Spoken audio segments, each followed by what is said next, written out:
Avoid these mistakes with Swiss cheese vine. Care vertical bar, must-know tips. Swiss cheese vines, also known as Monstera adansoni, are beautiful tropical plants that are popular for their unique foliage and ease of care. However, there are a few common mistakes that people make when caring for Swiss cheese vines, which can lead to problems such as yellowing leaves, stunted growth, and even death.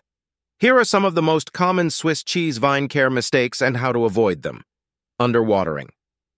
Swiss cheese vines are native to tropical rainforests, so they need moist soil but not soggy soil. If you underwater your Swiss cheese vine, the leaves will turn yellow and drop. To avoid underwatering, water your plant regularly, especially during the summer months. Allow the top inch of soil to dry out between waterings. Overwatering. While Swiss cheese vines need moist soil, they are also susceptible to root rot if they are overwatered. Root rot is a fungal disease that affects the roots of the plant, causing them to rot and die.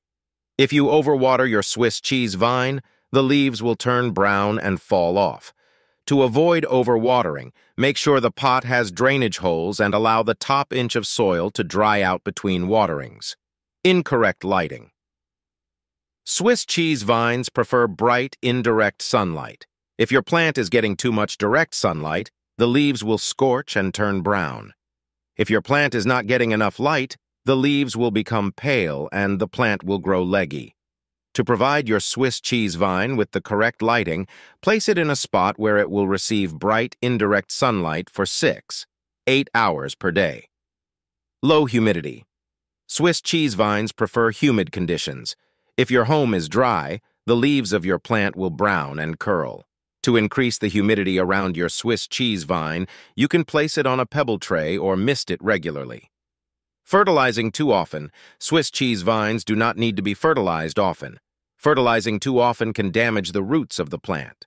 To fertilize your Swiss cheese vine, use a balanced fertilizer diluted to half strength once a month during the growing season, spring and summer. By avoiding these common mistakes, you can keep your Swiss cheese vine healthy and thriving. Here are some additional tips for caring for your Swiss cheese vine. Repot your plant every 1–2 years, or when it outgrows its pot. Use a pot that is one size larger than the current pot and a well-draining potting mix.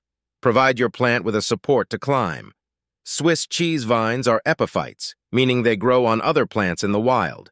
You can provide your plant with a support by using a moss pole, trellis, or totem pole. Clean the leaves of your plant regularly. This will help to remove dust and dirt, which can block sunlight and prevent the plant from photosynthesizing. Inspect your plant regularly for pests and diseases. If you see any pests or diseases, treat them immediately. With proper care, your Swiss cheese vine will thrive for many years to come.